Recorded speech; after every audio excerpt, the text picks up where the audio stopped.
2020 आया है। देखो नया साल 2020 आया है। SR बैगा के तरफ से हैप्पी न्यू ईयर है। दे मोरो तरफ से हैप्पी न्यू ईयर है। देखो नया साल 2020 आया है। देखो नया साल 2020 आया है। SR बैगा के तरफ से हैप्पी न्यू ईयर है। दे मोरो तरफ से हैप्पी न्यू ईयर है।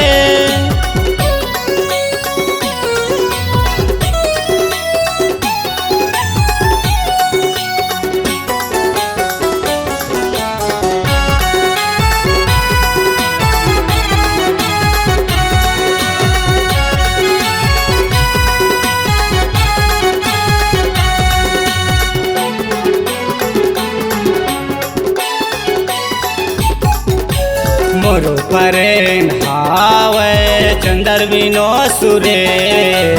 कमले से my brother balloon my dear. ये मामा छागे छागे तोर चल बाबा।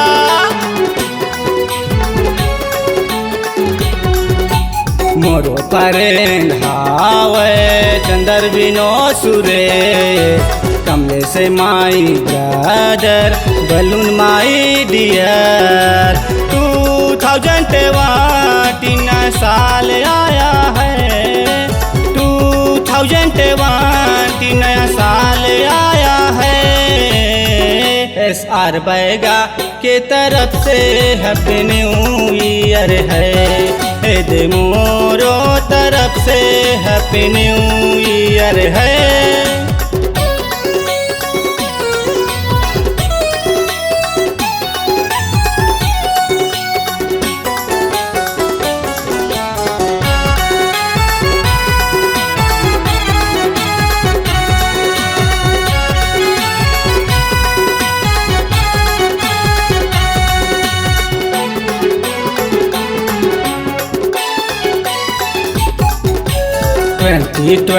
नूतन वर्ष है आने वाला। झूमो झूमो मस्ती में सूरज चंदू भाषा। ये भाषा एडवांस में है।